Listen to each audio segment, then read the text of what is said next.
Yeah, there you go. All right, cool. Thanks.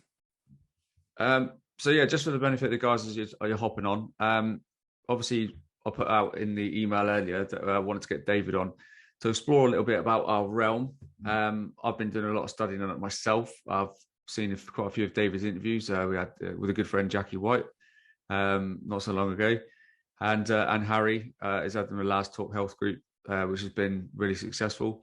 So I wanted to get David in. So I could obviously experience it myself as the host, but obviously for the benefit of all the members in that who want to be in the community in the insiders world, to learn a bit from the man himself, who's I guess spends night and day, whatever you may refer to that as, studying this and obviously getting the message out there and doing interviews like this. So thanks for coming on, David. Hey, thanks for having me. So just for the benefit of the viewers and the members, would you mind explaining a little bit about your background and how you came to be in the sort of role that you are now? I was just I worked in corporate America. I was doing a podcast on the side about conspiracies, a conspiracy analyst, not conspiracy. I have a coughed up on my mouth, excuse me. And a conspiracy analyst, not a conspiracy theorist. And Flat Earth was kind of introduced to me in the third year of the podcast, and I rejected it like everybody did. And then I realized how important it was once I dug in and looked at it. So I worked I had my own company after I left corporate America, doing really well, and then I left that to spread this most important message. And the people out there that I'm not sure what percentage of your audience is aware that we don't live on a spinning ball, but those that aren't usually get pretty triggered. And they're like, why the lie? Why would they lie? What difference does the shape make? And that's what I like talking about. So hope that answered the question. Yeah, no, absolutely. And I've had lots of conversations with people about this and my own views. And I think it's really one of the biggest subjects there is. It is the one subject that ties everything in together. People say to me, people that are awake somewhat to all the tyranny that's going on in the world, they're like, what difference? Why are you talking about flat Earth? Why don't you talk about the medical tyranny that's going on, all the nonsense with all the countries and everything? And it's because all of that rests on a flat Earth. It rests. People are on a spinning ball, spinning out of control. They don't know where they are. They don't know the power of their mind. They don't know the true power that they have. And that's why I talk about flat Earth, because flat Earth unplugs you from the matrix. What's the matrix? The movie with Keanu Reeves? It's the heliocentric system. That's the matrix. It's a matrix. It's a prison for your mind. And when you unplug from it, everything changes. How long have you known we don't live on a ball? Well, I say known for about 8-9 years, I reckon. Have you been bored for a single minute in that 8 or 9 years? No, right? Boredom and fear are the mind killers. Boredom and fear are how they control us, and they keep us in fear with their news and their nonsense. They keep us in fear. We're spinning out of control. If you're spinning, corkscrewing through space, right? If you're corkscrewing through space out of control, where an asteroid could take you out at any moment, how every cell in your body has that fear, right? Spinning at 1,000 miles an hour, orbiting at 66,000 miles an hour, chasing the sun at 500,000 miles an hour. Some asteroid could take you out. We're running out of food. We're running out of dinosaur juice for our cars. We're overpopulated. All of that's nonsense. And so once you unplug from this heliocentric matrix, you start finding out other things like, all of our history is a lie. There was an advanced civilization here in the 1800s worldwide. Nuclear bombs don't exist. I don't have to be afraid of that anymore. Okay, you've gone down that rabbit hole, yes? Oh, yeah, 100%. Yeah. Okay, so flat earthers have a lot of things in common. We're never bored. That's awesome. We're never afraid. That's awesome. And we have taken back our power. We've unplugged from the system and we're stopped feeding the beast. So why does flat Earth matter? That's why it matters. Yeah. That's why the world is screwed up, because people are lost in space. And people go, well, that's a lot of effort. All the space agencies and everything, they're here. What are they here just to fake it? They're here to make you think you're an insignificant speck flying through an infinite, scientifically impossible space vacuum. Yeah, no, I totally agree. It's you're made to feel so inferior, to the grand scheme of things and agendas. I totally get it. And you just bamboozle with numbers. And that even as a kid, I was always asking, I was saying to myself, I'm like, yeah, but how do they know that this planet is millions and millions and millions of miles away if they've only been to the moon? You know, I was asking myself that question when I was like 7 or 8 years old. Yeah. How do you know how far something is unless you know the size, or the distance ahead of time, right? Yeah. It's absolute insanity, and the assumptions they make. You can say to anybody, a new study shows, or science, a new scientific study shows. Oh, whatever they say after that must be true.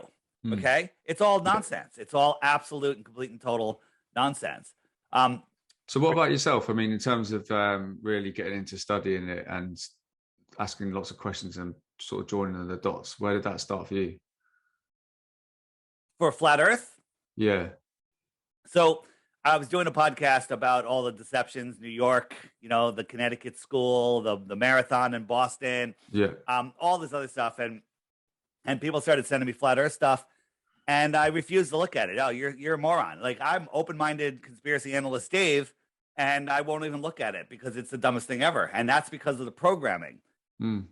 I know every question a Glober is going to ask, when you bring up stuff, and once you break that programming, then all of a sudden your eyes are open and you can see. So, what was the exact question? Was when did I get into it, or yeah? how? When was it? When did you really start joining the dots together with About 2015?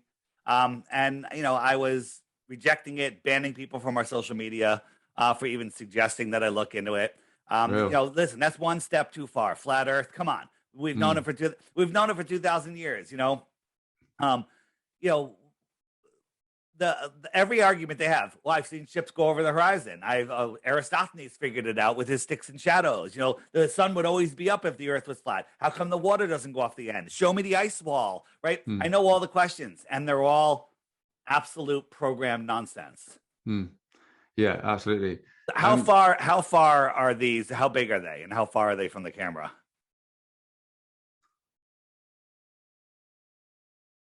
They're roughly the same size. But how big is it? Is this 2 inches, 2 feet, 20 feet? How wide is this actual thing? These moons. Yeah. What shape are they? Spherical. Are they spherical? Is this a sphere? Circular. Depends what dimension you're looking at, I guess. So when you look at the moon and go, well, the moon's round. Why, the moon's a sphere. Why aren't we a sphere? Right? Is this a sphere? Well, it's a half a sphere. So how about this one? Is this one a sphere? Now you have an idea how big they are, but this one could be bigger and just farther. We just don't know until you touch it. Well, it's the same size and it's flat. All right. And this one, is that a sphere? Right? It's actually a bowl. Right? So the point is, unless you can see it, touch it, measure it, you don't know what shape it is. You don't know what size it is. You don't know how far it is. So there you go. It's a perception. Yeah. That's the same thing with the sun, isn't it? Obviously, the sun, as we're told, is sets, but in fact, it's just moving further away from us because of our perception, as if you were looking down a whole street of lampposts, all the same size. They get smaller and smaller and smaller to the point where you physically can't see them anymore. 100%. Let me show you my. Have you seen my kitchen? My flat Earth kitchen? Probably, if you've watched my videos. So here we have a celestial point of view of the path of the sun, which is this string. It's level. The counter's down here. It's kind of dark. It's hard to see. And this is an obstacle. It could be a mountain, city skyline, or just clouds, opaque clouds. I never go below it. I'm going level. And you can clearly see that this line is level. I got a camera on the other end watching it go away from the counter point of view. And if you look, the line looks like it's going down now. And it looks like this is going below this opaque barrier. And the opaque barrier is almost at eye level due to perspective, even though I'm way below it. I'm like a foot below it. And if I zoom in more, look at the line. Is that a level line? It is a level line, but your mind would never know that, right? So let's compare that to a sunset. The sun is just moving away, and it looks like it's going down. This is a real sunset. and it's going behind this opaque barrier. That could be clouds, it could be mountains in the distance, doesn't matter. It's actually clouds. And it's I call it the atmospheric deck of opacity. That's how the sun sets. The sun's light is local, and it takes its light with it. Right? One more for those of you that say, well, what if you're up high above the clouds and everything? Light doesn't go forever. I filmed this with my drone, super cold, super clear, and the sun went down, down, down, down. If the earth was spinning, we'd keep on going, but we don't. It went down, down, down in 5 minutes. It sat here for 10 minutes. I have this super sped up, and the sun's going farther away, and the light is having a harder and harder time of pushing through that atmosphere. It's getting weaker and weaker to the point where it just fades away. Now, my friends are down here at the beach. They're down here. It's dark. They saw the sun set from the bottom up 10 minutes earlier because of their perspective to everything. I'm above the trees, above the mountains. I'm above everything here. And the atmosphere doesn't become opaque enough to create a horizon for it to disappear before it actually just disappears into the, I call it the clear thickness of the atmosphere. So there you go.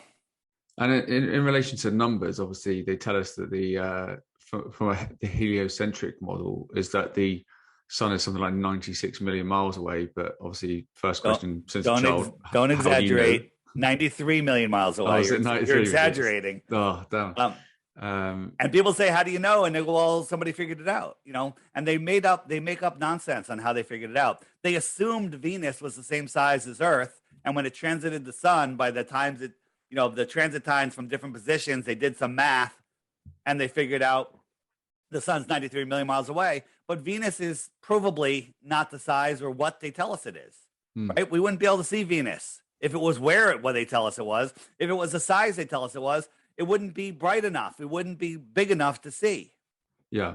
And therefore, but they're using that as proof of the sun. And now a couple of years ago, not that long ago, there was a solar eclipse, and some amateur astronomers were doing some math. They're like, you know what? This isn't working out. The sun is farther or bigger than they're telling us. And there was a whole bunch of astronomers online talking about this, and it was starting to grow, and then it disappeared. It just got wiped from the internet. The conversation got squashed, and we don't hear about it anymore. Wow. Like, because if you say, all right, you know, the sun is a little farther, it's a little bigger than they told us, well, then you have to change the orbits and sizes of every planet and every moon in our solar system. Yeah.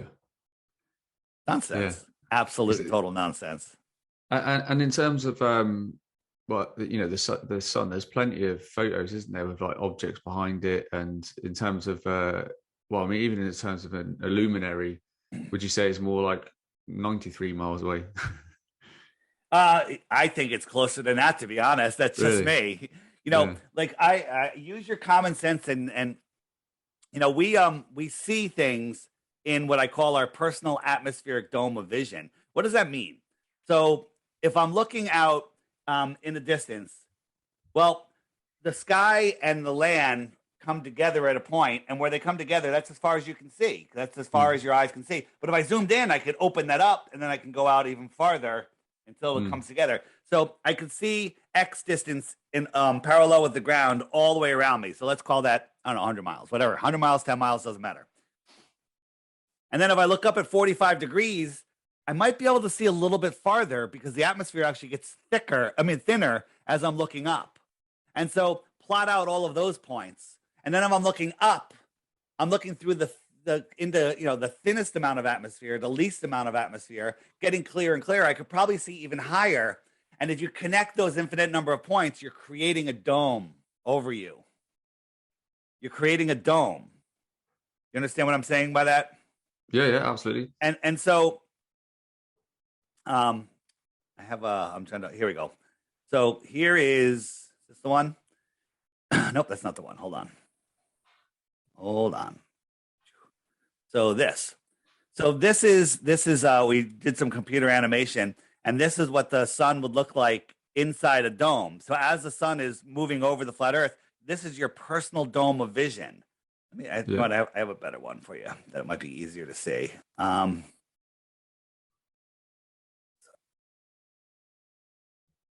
Oh, well, this is actually made by a globe believer, but showing us how we see the sun. So you're in the center of this dome of vision. This is your dome of vision. Yeah. And the real sun is here. And as it moves, we see it sliding over our dome of vision. And that's how we see. The optics of the sky are no way to prove the shape of the earth, but they're totally explainable. Yeah. Totally explainable.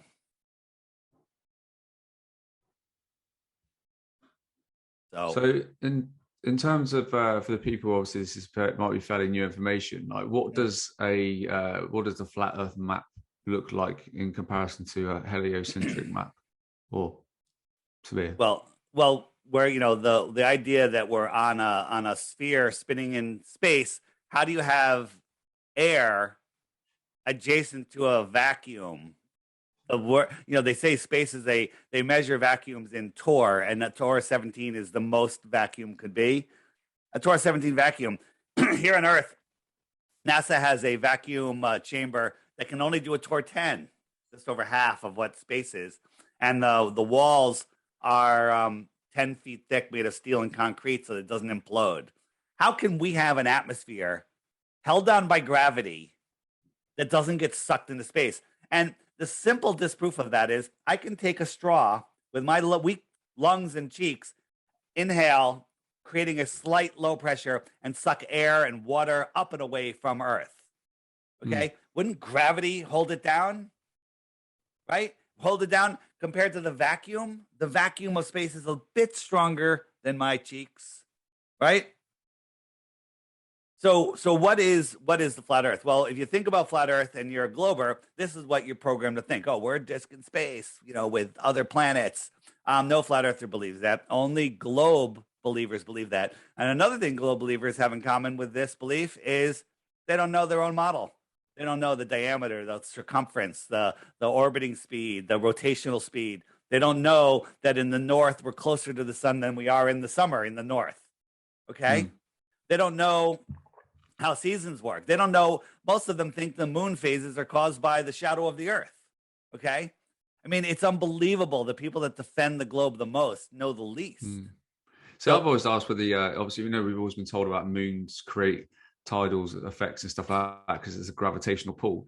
But straight away, I'm just like, well, if the gravitational pull from the moon can pull massive bodies of water, why aren't like our baths while we're in it being pulled at the same time? You know what I mean? It's just doesn't make any sense. It's this, the water stays completely flat and stationary. Right. It's absolutely insanity. And Neil deGrasse Tyson, the high priest of scientism and alleged rapist, he says that the Earth is spinning at 1,000 miles an hour, and the water bulges 14 miles high at the equator. At the equator, 14 miles high. That's 3 times the height of an airplane flying at cruising altitude. At what point do you climb over that 14 miles in an airplane if you're flying to the south from the north? Okay? It's bamboozle numbers, isn't it? It's just it's all absolute insanity. This is what mainstream media will show us when they do a report on it. This is what they want you to believe. No flat earther believes that. So what is flat Earth? Well, they tell us Antarctica is a continent at the bottom of the ball. It's the highest land on Earth. I always found that interesting. But there's no photos of Antarctica. If you look at photos of Antarctica from space, they're all CGI. They're all cartoons. I mean, it's not even me saying they're cartoons. Just look at them. They're cartoons. And, there are some bases along the shoreline, but this is all inverted, okay? How do you have water and air next to a vacuum? Impossible. So space is scientifically impossible. The sphere is scientifically impossible. And that means everything that comes from space and everything that is just, you're talking about making excuses for things in Narnia, okay? So what is the flat Earth? The flat Earth is this. Here we are. What large bodies of water at rest need to be contained. They need lateral pressure. They need a container. If you had a bathtub and I took out the whole bathtub or just one wall of the bathtub, all the water's gone. It's gone. And that's the same thing on the flat Earth. We live in the Antarctic basin. Antarctica is the land that surrounds our pond. Okay? I can circle around, right? North Pole is at the center, right? North Pole is at the center. Let me show you how that works, and then we'll get into that. North Pole's at the center. Here we go. And if I try to move a compass west, I have to constantly turn to maintain a west heading. And that's how you circumnavigate on a flat Earth. Yeah. Right? Get a compass and put it next to a magnet and try to push that compass west. You have to keep turning, and then you circumnavigate the magnet. Right? Same thing for east.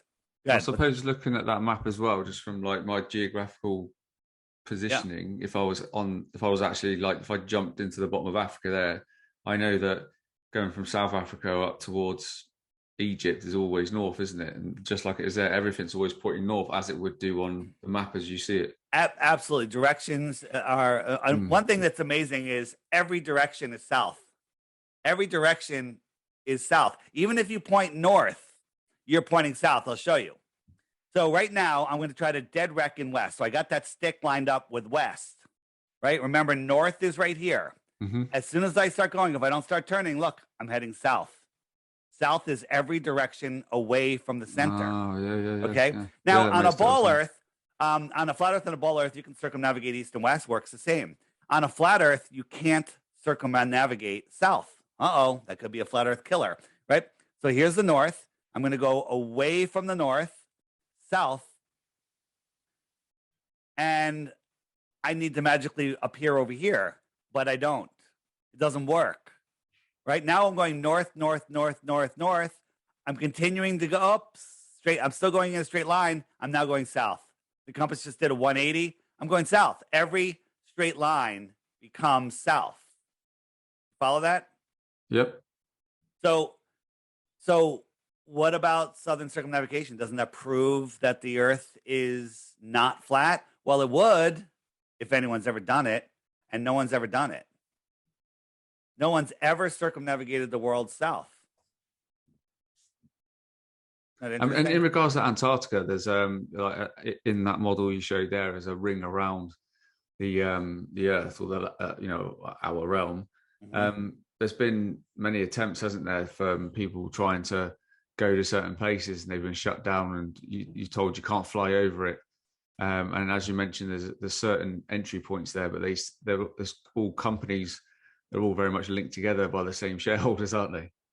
Absolutely. And there's like 100 companies that you can go to take a very expensive vacation for 3 days to that little tip off of Santiago, Chile. And that's all they show you. That they don't let you explore the outer lands. And anyone that tries to go beyond 60 degrees south, that's restricted waters. These fishermen tried to go, and they were just going fishing. And all of a sudden, on the horizon, a destroyer shows up. They send a freaking drone after them. Okay. And they're like, you are in restricted waters. You must, leave this area immediately. Kick them out. Okay. You can't go to Antarctica. And, people say, well, a lot of people go to Antarctica. You can file a permit. Well, it takes you over a year to file a permit. It'll cost you up to $2 million in fees, and then they'll reject you and they keep the fees. No one's going to Antarctica. Okay. The Antarctic Treaty was 1959. It went into effect in 1961, I think. And it can't be questioned until the year 2041. Okay. That's not that far away. We're going to get a few more pandemics in by then. Yeah. I mean, but it's just like NASA going nowhere since 1959. We're going to the moon here. We're going here. We're going here. They just keep kicking it down the road. They just kicked our return to the moon down the road again. It's constantly. They just constantly. And then administration changes. Like, we're not going to the moon. We're going to go to Mars. No, we're not going to go to Mars. We're going to go to the moon. But don't look at Antarctica. Whatever you do, don't look at Antarctica. Go burn down the forests in the Amazon. That's fine. But don't look at Antarctica, because we got to protect the ice and the snow. Yeah. Right. Absolute, complete, and total insanity. And people just believe this stuff. It's unbelievable. So in terms of, you mentioned it earlier, like we're in a dome, obviously making reference to like the firmament and stuff. And I've seen countless videos now of rockets setting off from Florida, clearly hitting the firmament and landing in what we're told is the Bermuda Triangle by the looks of it. Is there any sort of like truth to that, with the Bermuda Triangle being sort of like the area where these places, these ships are actually landing after hitting the top of the allegedly hitting the top of the firmament? Yeah, all the rockets that take off, they all take off, they curve over, they go over restricted waters, and they're gone. If you watch any of these rocket launches from NASA, SpaceX, Blue Origin, edit, then close up of the side, the camera angles, for anybody that's using their brain, realize it's absolute insanity. It doesn't work, right? The sound, everything, nothing works. It's all absolute insanity. No humans are ever on those rockets, okay? But there was a rocket called the Go Fast rocket, which was an amateur rocket done in Arizona. Yeah, So you've seen this, and it goes up about 72 miles, and all of a sudden it hits something. It goes into a thicker plasma. Okay. Now there's all the people going, it did not. It had a anti-spin, de-spin. No, that was is that there? It's just hitting. Yeah, it hit something, and if you hear the sound, it's pretty amazing. Why don't we stop it for a second? So we exposed this. It was going viral, and then like a month later, all of a sudden, out of nowhere, they came up like, "Oh no!" It had this anti-spin yo-yo thing that spins out and wraps around it and stops it from spinning. I'm like, why would these amateurs bother doing that to stop it from spinning? Absolute insanity. But it was some people fell for it. Like, oh, that's what it was. It clearly went into a thicker medium.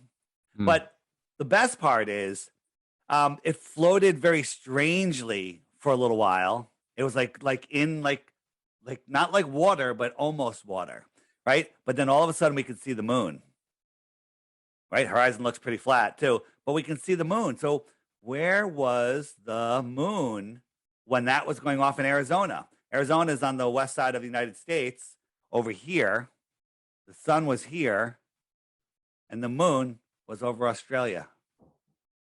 Now, if the Earth was a basketball and Arizona was on the top of that basketball, that rocket was a millimeter above that basketball, and the moon was directly under the basketball. How did it see the moon? Yeah, it wouldn't have done. No. No, not at all. And then for those of you that think that Elon Musk is our hero and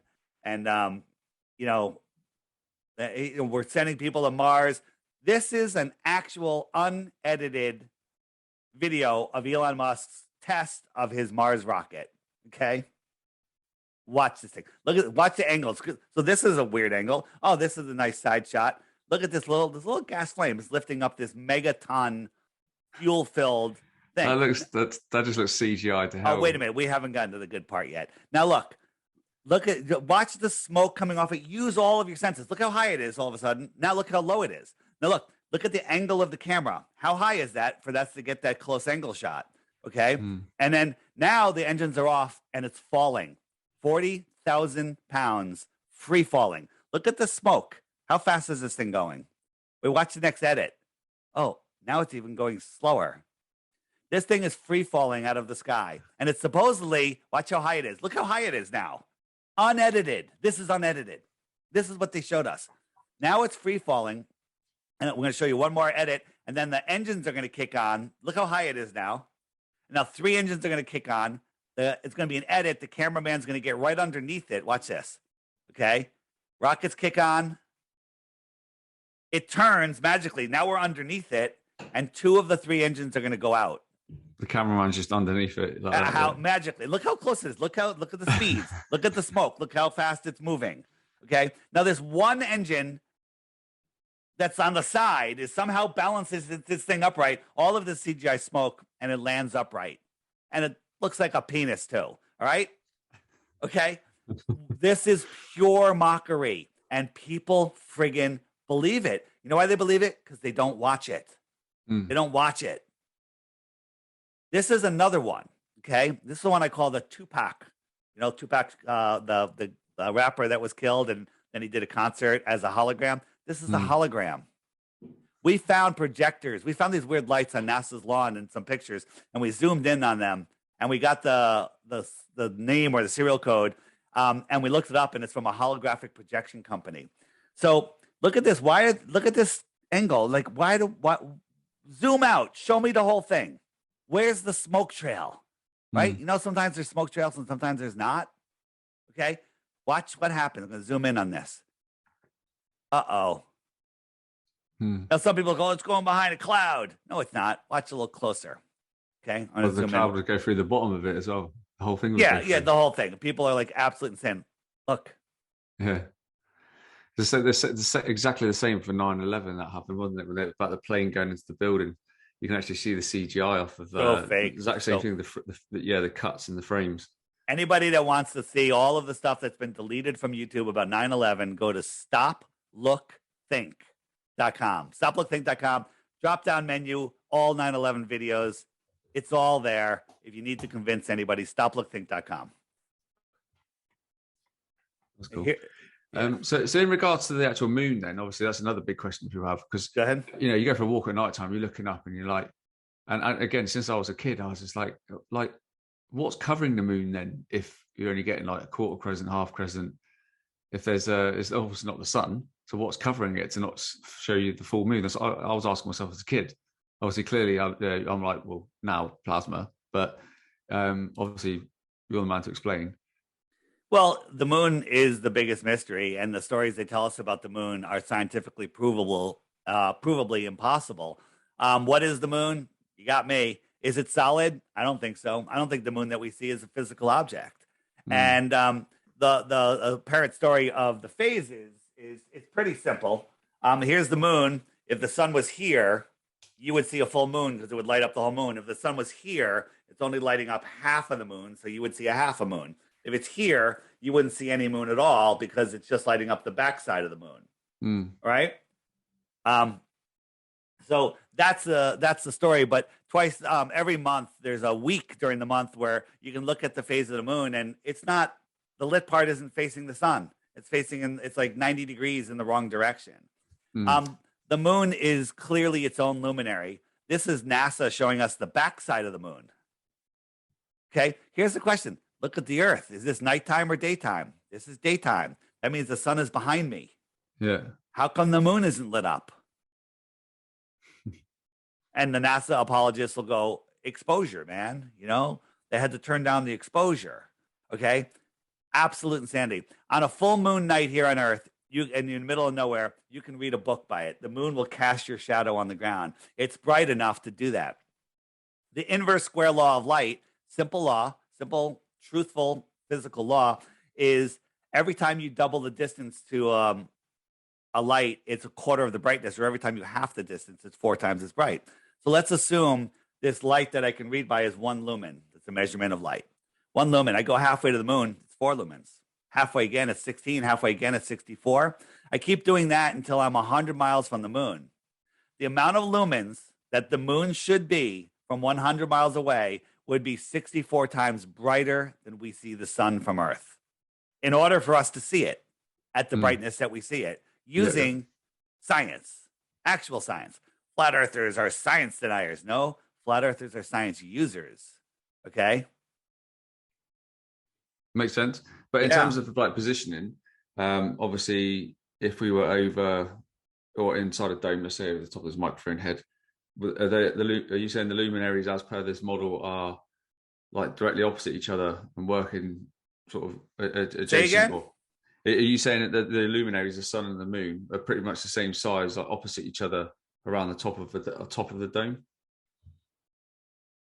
So I think that the luminaries that we see are right here within the Earth system. They're small. Like when I would hear about astrology, I'm like, oh, astrology. You believe that Mars is in retrograde 25 million miles away or whatever it is, and it can't even affect the tides. You're stupid, right? And I believed in astronomy because I believed all the lies, right? I took 4 years of astronomy in college, okay? I had access to a giant telescope that we used all the time. Half the time we were looking in the girls' dormitories with it. But the other time we were looking up at the stars, and you believe the lies because there's no way to measure. There's no way to measure, right? They told us don't look at the moon because it'll hurt the lens, and we disagreed with that, and we looked at the moon. We were looking for the lunar rover and stuff, but we couldn't find anything, of course. But even with all of that, I didn't catch it. I didn't understand what I was seeing. So if we look at Mars, let's look at Mars. Let's talk about Mars. So here's Mars through a P1000. It's an energetic light. If Mars was the dusty, dirty ball, right? Here's Mars, dusty, dirty ball. And if you're on Mars and you look at the sun's going to be smaller than our sun because it's farther. Mars is farther from the sun. Therefore, the sun is smaller. So you have to believe that smaller sun is reflecting off of that dusty, dirty ball. And that reflection is going all the way back to Earth, to my eye, to be brighter than any star in the sky. Okay? Absolute and complete and total insanity. And then if you look at the stars, here's one of my favorites. This is Capella. You can see this with your naked eye. Is that a gigantic burning ball of hydrogen 200 trillion miles away? So, but that's one thing, again, I would always ask myself as a kid, I'd be like, I know it looks small in the sky, like a little pinprick, but it's so bright.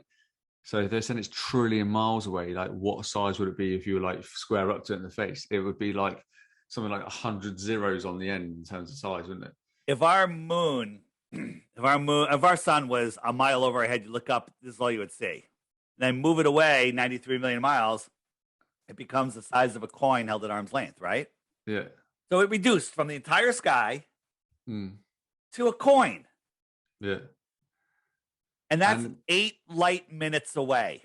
If I made it 16 light minutes away, double the distance, how much smaller would it get? And the answer is so small that you probably wouldn't be able to see it. But just to be safe, we make it 24 times farther.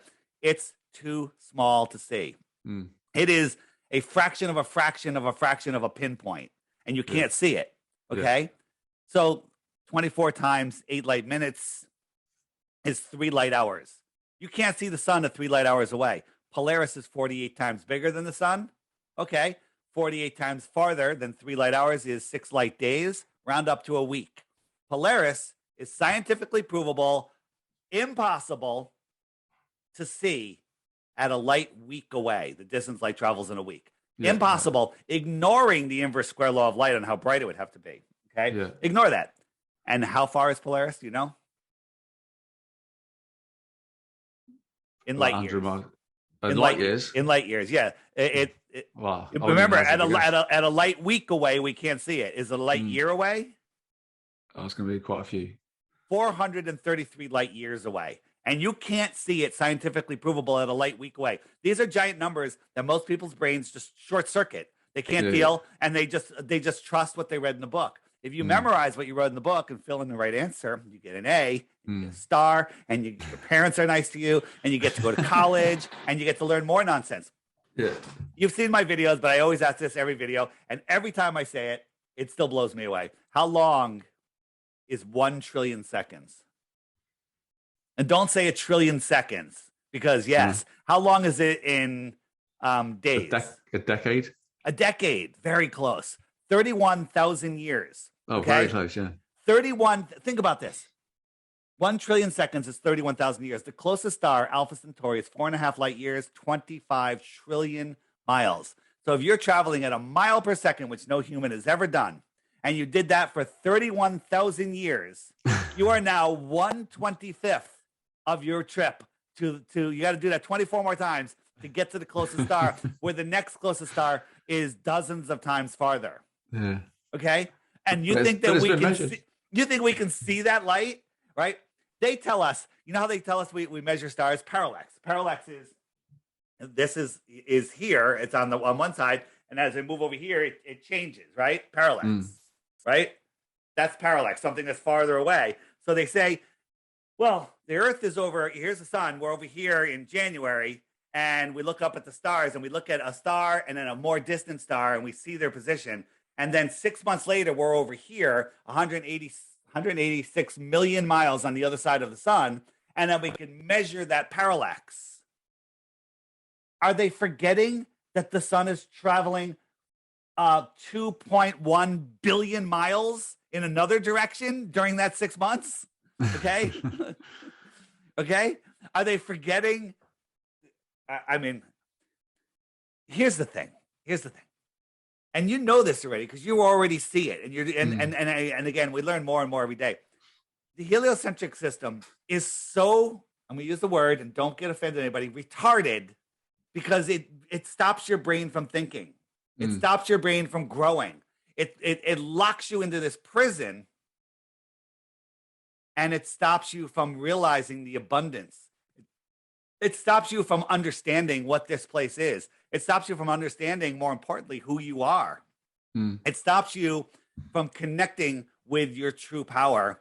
And, people live here. They believe, well, I got to work my whole life, and I can go to sports on the weekends and drink alcohol, right? Because even during the lockdowns, I could get alcohol. I just couldn't go to the gym.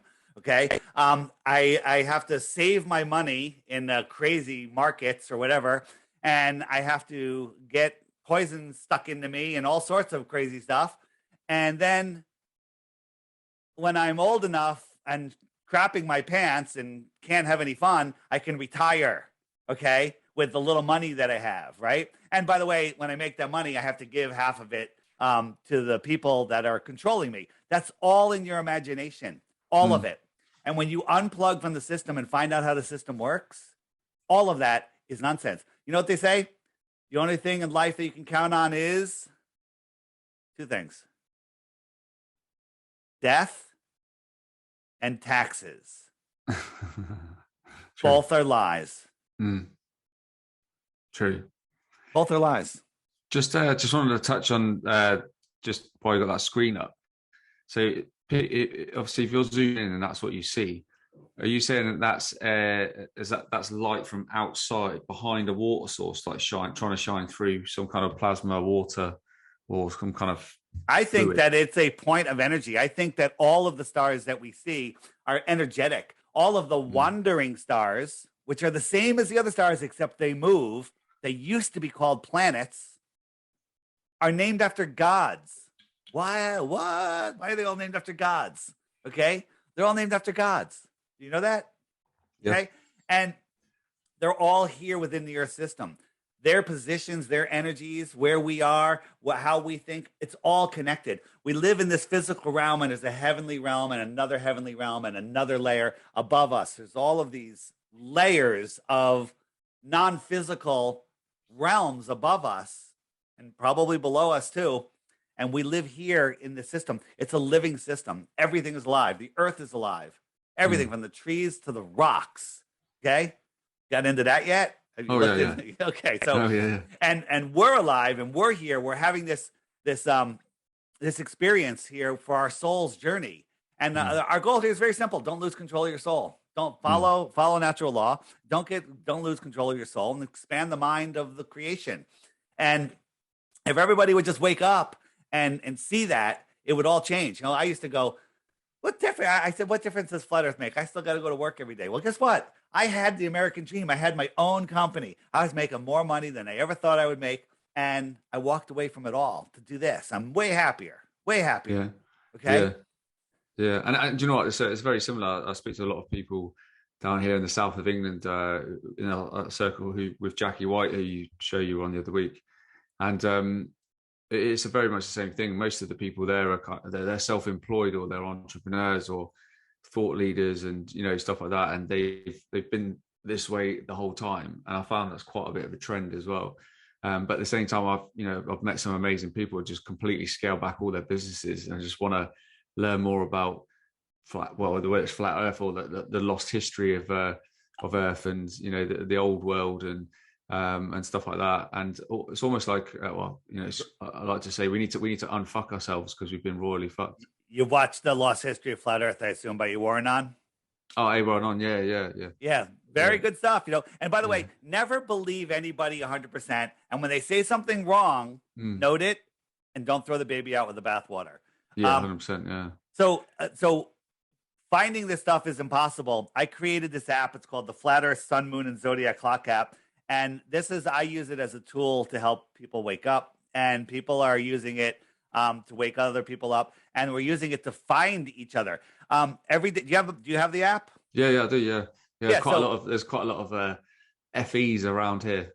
Yeah, all right. So you looked in the friend finder. There's just for those of you that don't know, every day there's a daily video. My challenge is I'm offering 3 Bitcoins for 1 proof of the globe, but you have to watch the daily video every day. You don't want to wait 14 days. You can hit this button and watch the last 14 days. And then you can hit me with your proof. But before you do, you have to hit the question mark button over there, and up come all the questions you're going to ask. Hey, what about eclipses? What about ships over the horizon? What about circumnavigation? And you hit one of those, up comes a playlist that will show you stuff that Google won't show you because you won't find these videos. One of my favorite buttons on here, if you hit the web button, brings you to this page. This right here is my Flat Earth movies.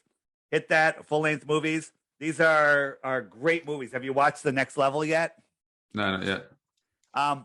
Fantastic. And I'm in it, but that's not why it's fantastic, okay?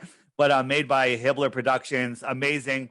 Is that the recent one that's just come out? It just came out. A few other guys. Yeah, me, ODD, Sean Hibbler, Flat Earth Millionaire, and Martin Leakey talking about Tatari a little bit too. So amazing stuff. And what I tell people is turn off Netflix, turn off the nonsense, sit down with your family, friends, loved ones, and watch this movie. Get some popcorn, some beers, whatever. Sorry, what was it called again? Next Level? It's called The Next Level. You can find it on YouTube, but everything's linked in the app too. And don't watch it on your phone. Stream it to your television, right? If you open it up in YouTube, it'll now be in your program. Go on your big screen, open up your YouTube app. It'll be right there. You could also send the whole playlist to yourself, however you want. You guys can figure it out. But there's nobody that can get through the first three and not become a flat earther. Second one is a bunch of military guys talking about how their stuff only works on a flat earth, right? It's all here, and that's like longer format stuff. I've asked a pilot myself getting off a plane, and he just went 100% flat. Yeah, absolutely. And most pilots know now. I would say more and more know. I don't know the percentage. A lot of them are just bus drivers that just follow their instructions and don't think about life. Rockets are balloons, one of my favorite lists. There's all sorts of stuff. Kids stuff, right? Puppet shows for kids. My interviews right here. There's now 1,000 in there, I think. Debunking the debunkers, Tartaria, all sorts of stuff. And then we have. Do you think? I was talking about this the other day. I think this is, for me, this is why they teach us, or they ram it down our throats in the form of cartoons and make believe stuff, and then start talking to us about it at school when we first start school, like space, dinosaurs, all this kind of stuff. Because they taught us maths and physics first, then started teaching us about space and dinosaurs, no one would believe it, would they? Absolutely not. They get us when we're kids, Sesame Street and Disney. It's all about space and the broken families and everything. It's all mind programming. And then in school, they teach you about gravity in friggin' first grade or kindergarten. They're swinging a bucket of water around and telling you that's gravity, right? Your mind isn't advanced enough to understand that. You're like, oh, you don't realize that the water needs to be on the outside of the bucket facing outwards for it to show gravity. They're showing centrifugal force. And then the first worksheet you bring home from school is the orbits of the sun, moon, and planet, and sun, moon, and planets and Earth, right? Yeah. That's indoctrination. And once you build your world around that, that's your belief, and then your ego protects your belief as much as it can. And the farther you go in life, the more educated you are, the harder it is to break through. Yeah, no, absolutely. And just on that, because obviously a lot of people were watching and would have had these conversations, and one of the first things people would have said was like, well, no, it's gravity, it's gravity, it's gravity. What does somebody who's learning this subject, what's their argument for that if they strongly believe that gravity is not a thing? So gravity is it's just a theory, and it makes absolutely no sense. And the high priest of scientism, they say they don't know what it is. 96% of it's dark matter and dark energy that's never been seen. They're just guessing that it's there because their gravity doesn't work without it, and it doesn't work either way. This is called the three-body problem. You could take the world's best computer and you put a sun in it, say, it's got this big, got this much gravity, and you put a planet and put it around it, and it can predict what it's going to do forever. It predicts its orbit accurately as far in the future as you want. Then you add one more body, something orbiting the planet or orbiting the sun, and the entire thing goes into chaos mode. It can only figure out what it's going to do for a minute, a couple minutes, maybe, not even. Depends on how fast it's moving. It can't figure out what it's going to do. Well, look at our friggin' solar system alone. There's 8 or 9 planets, depending on what day of the week it is. And then they all have moons and the sun magically holds on to all of the planets, which are on a flat plane somehow, right? Our solar system's flat, right? That's because it's what we're seeing is circling over a flat Earth. And then they hold on to the moon. How come when the moon comes around the Earth and back towards the sun, it doesn't speed up and get sucked away? Or when it moves away, it doesn't slow down due to the sun's gravity?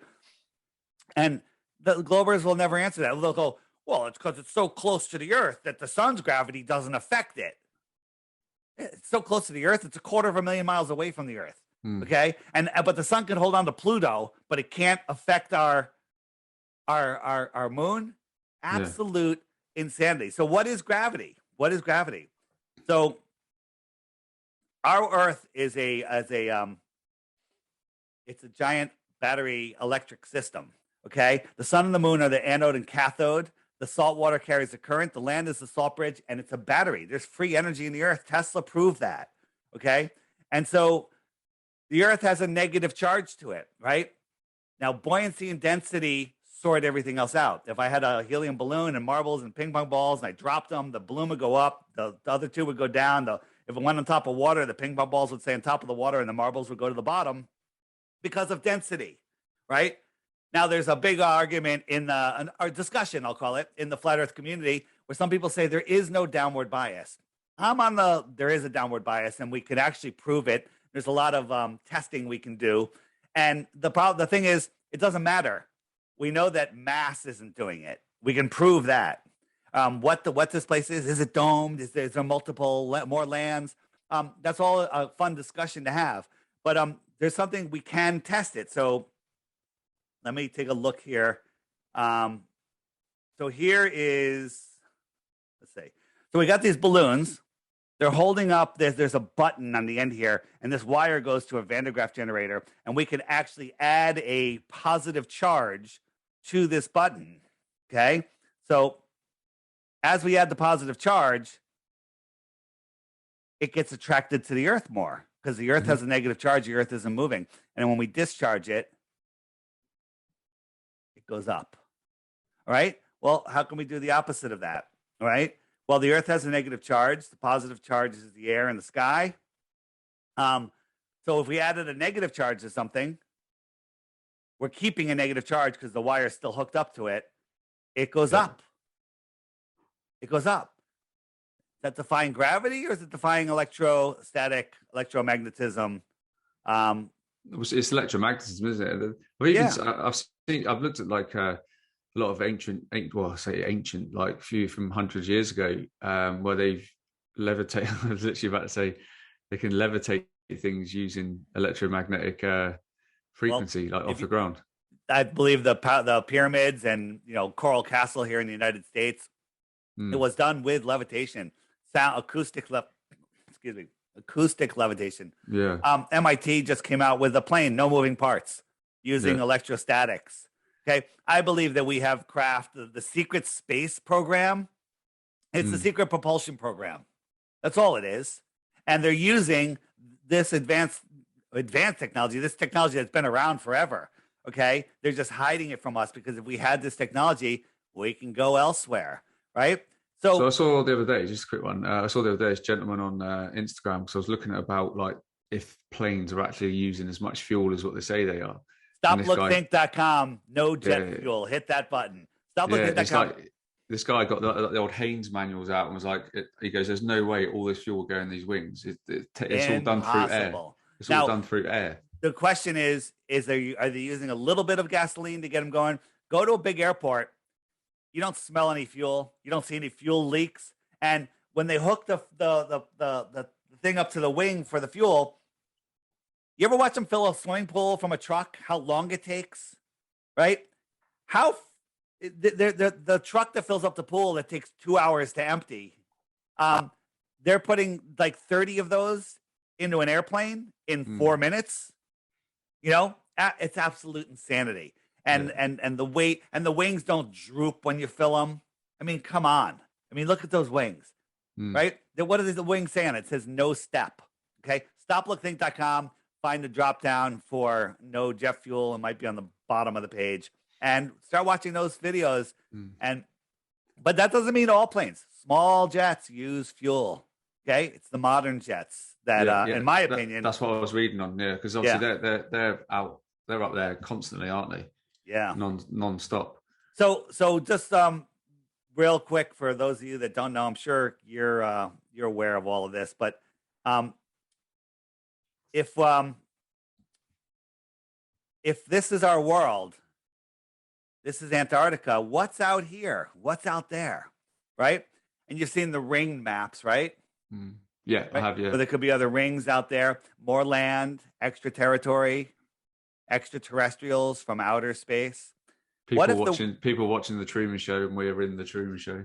What if you zoom in? I can't zoom in on this, but we live here in the center here, and there's another world, a ring around us. But then beyond all of that, Antarctica is a little ring in here, probably hard to see. I got to get a zoom of this. Then there's other ponds out here, other worlds, advanced worlds. Who knows, right? And maybe they're all connected with tunnels, because there's tunnels all over our realm that we didn't build. Like, we don't know what these are. Do you think Game of Thrones is just literally chucking messages at us? I think the main purpose of Game of Thrones was the one scene where the little guy was on the wall and he said he wanted to piss off the edge of the earth, right? And that's just to make it because you say Antarctica ice wall, everyone goes right to Game of Thrones. Okay, that's not what the ice wall is. Okay, the ice wall, it's the ice shoreline of our world, right? But you got to look. We're looking straight down on this. We live here in the center circle of this circle. That's our pond. This is our outer pond, the outer space. And then there's other ponds. Okay. So if let's say we go to a big area of your country, like here, Kansas is the flattest area in America.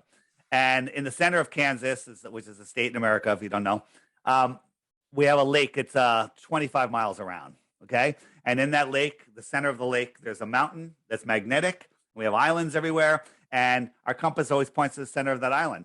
Just like I showed you before, we can circle around left and right, clockwise and counterclockwise, having a good time on the lake. Then we say, you know what? I'm going to sail away from the middle, south. Eventually, I get to the edge of the lake. I don't fall off. The land is there. It's higher than the lake. I climb off my boat, and I start walking through Kansas. Well, now I've walked 200, 300, 400, 500 miles. And I can't even see the lake anymore. I'd left that behind. And all of a sudden, I come to another lake. I get on a boat, and I could sail around that lake. And there's islands out there. Here's the lake, our lake. Here's another lake. Here's another lake. Here's another lake. Here's another lake. All of this across the flat plain. Now, here's the thing. Is the world set up like this, or is there just one pond? Okay? Or is there an outer ring in our pond? We don't know because we're not allowed to explore there. That's what we want. We want to get permission. We don't want permission. We want to freely explore our realm.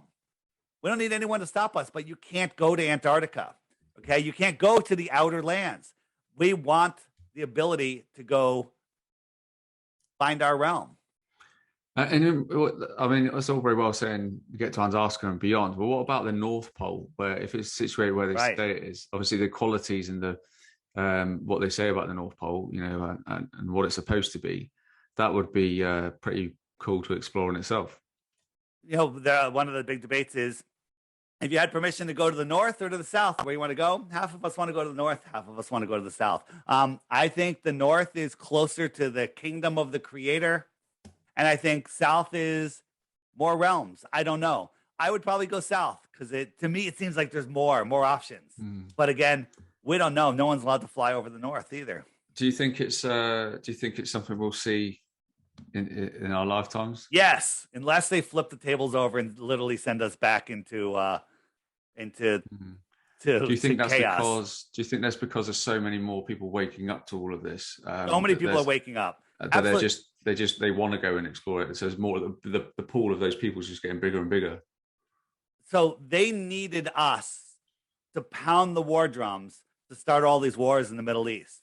And we did. And I did. We all pounded the war drums after 9/11. Okay? They need us to give them permission to do things to us. They're not allowed to break our free will, and they know it. We don't. The profane, the people, the sleeping zombies, they don't know that's how the world works. They have to give permission. But the way the world works is if they tell you what they're doing and you don't say no, they tell you 3 times, you've said yes.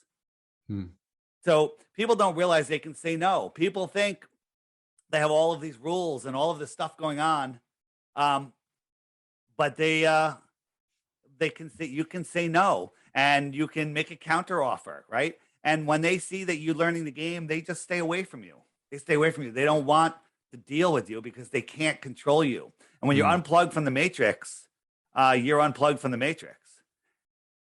So let me ask you, you said there's lots of flat earthers around you. Have you used the friend finder? Have you contacted anybody? I've just seen like who they are. Well, not who they are, but like where they are and just roughly how many. Like, quite a few, yeah. I was surprised actually, considering we're in England. Yeah, so well, England is amazing. But you can go into your settings and say, all right, for everybody within 10 kilometers, and save it, and then you can send a group message. I have 27 people within 10 kilometers. I can say, hey, we're meeting at Rico's Pizza in Stamford, Connecticut. Come on, 7 p.m. Saturday night. And people show up. We did it in New York. We had like 60, 70, 80 people show up.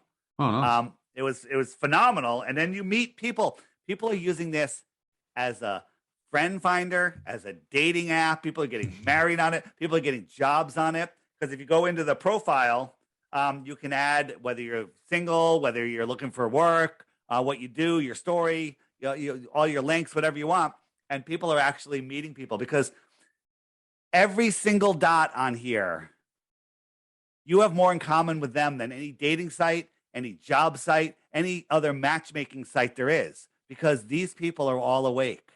They're all awake to the biggest deception of all. And that's the biggest stumbling block. Like, if I needed to get somebody to work for me, I got some local job. Well, I know that these people are close to me, and I could check out their profiles, and I would send them messages. I already know that person's an awesome candidate for the job because he's awake and aware. Learning the job, that's easy. It's who are you? Where are you? What do you think? And I already know you're a good person because all flat earthers are good people. Okay. So where can people download the app from? So you can find, if you can scan this QR code, but it's called the Flat Earth, Sun, Moon, and Zodiac Clock app. And you can find everything at flatearthdave.com. So you're in the UK? Yeah. Yeah, UK is looking pretty good. We're getting there. There you go. Yeah. So we have people everywhere. And for those of you that don't know, there's a new button right here. And if you click it, you can get your referral code. And whenever you tell someone to download the app, you can share a graphic of it and all sorts of stuff. Tell them to put in your referral code when they first download the app. It says put in a referral code, and then you get credit, and it keeps track of how many people you've unplugged from the matrix. And that way, when you die and go to heaven, you can show your number, and if you have enough points, you can get in no matter what you've done in the past. Yeah, you can show your non-deception app. From what we're trying to get absolutely beasted with. I believe you can get a direct meeting with St. Peter if you have 20 referrals, but you can actually talk to the big man if you become a blue whale. Optimus Prime. Yeah. There you go. Nothing's more satisfying than waking people up to flat Earth. And it's really it's the way that we can take back the freedoms in our world. We're slaves, and there's masked slaves everywhere now. And, when you wake somebody up to this, they take back their power. They tell us in school we only use 10% of our brain. That's the goal of school. They don't want you using the 90% that connects with nature and spirit and, higher thinking. They don't want you using that because then you realize, oh, government, you're nonsense. I'm going to ignore you. Okay. Yeah, exactly. And I was just saying it today on a podcast I recorded. This whole thing's been a massive attack on our consciousness and God's creation. So that's why I say to people, they're so desperate to put these jabs into people's arms and test up people's noses, because it breaks the blood-brain barrier, which is what affects your pineal gland, which means your whole consciousness is completely affected. So it's just a simple tactic and an attack on that to keep people dumbed down. It's exactly what it is. It's to stop us from using our higher functions, and they're calcifying our pineal gland with all sorts of chemicals, fluoride, and everything else, because that pineal gland is your Wi-Fi antenna to your source. Okay, they want to separate us from the creator. That is the reason they're lying about this, to hide the creation, because there's many verses in religious books that say, once you see my creation, that the earth, you can no longer deny my existence. Well, they don't want us in that position. Lots of people have found the creator. They believe they live on a ball. They're halfway there. Okay. But if you don't understand that this place was created for us and it wasn't from a big bang, the creator created this place for us. And to say, well, it's just a big bang, and then God threw us on this speck flying through, that's disrespectful in my opinion. That's just not good. No, I totally agree. And this is where I think talking about consciousness when it comes to the kids as well. Now, there's so many kids that are asking questions. I haven't even sat my kids down and had to really go, look, this is where we live. They've kind of started asking questions themselves. And the thing is, they've got all the resources to find out now.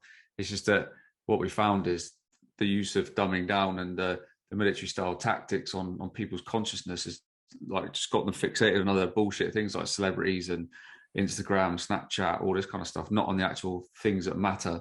Right. Why we're here. We're not meant to be debt slaves in these pyramid schemes through life. They're hiding so much information. New button we added here is homeschooling. And right now there's only 4 items in it, but there's stuff for adults, but one of for small kids, the best way, that's not what I want to do. Flat Earth Man is taking all of his music videos, which are amazing, and put them into kids' books. Best way to teach your kids to read. The kids listen to the songs. They love the songs, the animations. It's amazing. They're getting truth thrown into their head. Yeah. And now when they read the book, the song is in their head, and they're reading the words, and they learn to read much faster. I think that we're going to have like 1-year-olds reading fluently because they know the words. Right, I'm with you on that, but it's like right now, my kids are a bit struggling a bit. So my son's doing his final exams. How old? And at 16. And in history, like they did a bit on the Middle East, which is all about 9/11 and stuff. And he sat there having to write all this stuff for 20 marks, like describe this, and he's just like, he knows it's all. It's not what it says it is, but he's got to regurgitate the information they've been taught. Get the friggin' A. Listen, take your kid out of school. I know it's hard. Take it. Do not send your kid to college. College, $80,000 a year to learn what? Look at all the kids that graduate. Are they using their education now? Sure. If you learn a technical school, sure, that's great. Some finance stuff, but you're playing into the beast system. The best thing is Crow 777 Radio, $8 a month, best college education you could ever get. Do you know about Crow? No, never heard of it. The best, most I love how you use 777. Yeah, the best, most research, all-encompassing podcast ever. He puts out 2 new episodes a week, and then there's over 400 past episodes. So this is what you do. You get your kid, you get a bunch of kids, and you get them a house somewhere cool where they can learn some sports and go hiking and whatever. But you say every week you have to listen to the 2 new episodes and 3 old episodes. So each day, that's 2 hours a day of schoolwork. And you can listen to it while you're on the beach, while you're kite surfing, while you're hiking, while you're whatever you want, while you're working out in the gym. Doesn't matter. And that's 5 courses a week. At the end of 1 year, you're going to be more functional in the world. You're going to be better equipped to deal with this insanity that's going on. And those are the people that are going to be valuable because they're going to have skills. College teaches you nothing. Okay. And what, have you got an example of what like someone might sort of learn on that program? Everything from how trusts work, how banking works, how nutrition, how gardening, how nuclear bombs are fake, how there's no limit. Flat Earth, I've been on there. I've been on there. And here's the thing: Crow does each episode is 2 hours. The first hour, you don't even have to subscribe. Okay, just go and listen to the first hour, and I guarantee within 1 or 2 or 5 episodes, you're going to be like, "Gee, I want to hear the other episode." $8 a month. Okay, if you You don't need to finance that, okay? And you're going to be more equipped to deal with the world. Just try it for a month. I've been a subscriber since day one, never missed a single episode. Every episode is like, wow, I did not know that. It teaches you, it's not just about laws and stuff. It's just like, it's everything from nutrition to old world technology to everything. It encompasses everything. And you never know what you're going to get next. And I'm literally, it's sending your kids to college is absolute insanity. If you've saved up for college, buy the kid a house, a duplex or something, have them rent out the other side, use that, invest that money, have them educate themselves on Crow, and we're going to have a way better world. We're going to have people that are unplugged from the matrix and not being slaves their whole lives. Yeah. So I'm seeing it in a big way. It's really good. Doing what we're doing with the talks around the country. We're meeting communities all around the UK, and they're all massively unplugging themselves and growing all their own food, and it's just happy vibes. It's really high vibration in every community, and it's all part of the product. It's just you've never experienced it. Right. It's truly amazing when the community that's around Flat Earth, around these quality podcasts like Crow with 2 R's. It's something that and again, Google's hiding it. He has to be on his own server because he can't even go on regular servers because they don't want this information getting out. I mean, you can go become a member, download the last 400 episodes, right? You got your work cut out for you there. That's over a year's worth of listening. And you will become a different person from learning this stuff. Amazing. Again, I'm always learning new stuff every single day. It's like I used to be bored. I used to stare at walls. I got 20 minutes to kill before I go somewhere. What am I going to do? Oh, maybe I'll watch Gilligan's Island. It's like dumb. You're surfing the television to have your mind programmed with nonsense. Now there's always something to do. I'm stuck in traffic. I don't care. All right. I'm listening. I'm learning something. We have a conference in October, and it's 11 hours away, right? 5 core episodes, and I got an hour left. I listen to all 5 episodes. I'm like, wow, I'm here already. Okay. And it's just like, you're learning. Like, people that don't think, your brains are like muscles. It atrophies, and then you're controllable. And then they keep, giving you poison and making you eat poison and breathing poison, and you're gonna get sick and die. No, I totally agree. But mate, thanks for taking the time out to come on the show today. It's been absolutely fantastic. Thanks. I'm sure the listeners and viewers got quite a bit out of it, and obviously can look further into your app. I know when I searched, I just typed your name into the App Store and it came up straight away. That was pretty easy. FlatEarthDave.com. It's right there. There's a knockoff one on Google Play. I get emails every day. I think I got the app, but it doesn't look like yours. It's not my app. Mine's by Blue Water Bay. FlatEarthDave.com. The links are there. The QR code's right here. And the app is $3. And there's a subscription for that gives you a few extra things and some other functions that are coming, but you don't need the subscription. It's $11 a year. $11 a year. Okay. The subscription is so you can send outgoing messages, so that you can view and fill out the profile, view other people's profiles. And it gives you the Dark Sky Weather app, which actually, if you got that app yourself, it's $3 a month. It's all included for the $11. But if you don't want to spend the $11, don't. The app's only $3. Amazing. Okay, mate. Thank you very much for that. I know I've watched a lot of the videos in the actual different buttons that you've got that take them to different shows and stuff. I've been just on a massive learning journey myself, which it's a forever journey. And as I've been saying in my talks, we're forever awakening. It's just a case, no one's on the same level as anyone else. Do not compare yourself to someone else. Oh, he's more awake than me or she. No. It's all your journey and what you can process. And what other people around you can process at that time, and it's all to do with that level of consciousness. But this learning process will help you with that. If you're listening to this episode, to your podcast right now, you're more awake than 99.9% of the people on Earth. So don't compare yourself to other people that are awake. Look at the rest of the world. They're zombies. You're here listening to this. Your mind is starting to work or is working. Absolutely. Yeah. Thank you very much, my friend. Right. take it easy. And guys and girls, I'll be back again next week. I'll put all the details in the actual member area on the button above the video, so you'll know who's the next guest, what the timings are. Please drop any feedback into the forum. If you haven't seen it, obviously it's down where all the resources are, which I've added some more to today. So those of you who are trying to reclaim a lot of stuff, I've put the 3-letter process thing in, as well as the cease and desist stuff for you. So you've got more resources. But from me, I'll see you again soon, again on the Insiders. Take care. Have a great weekend.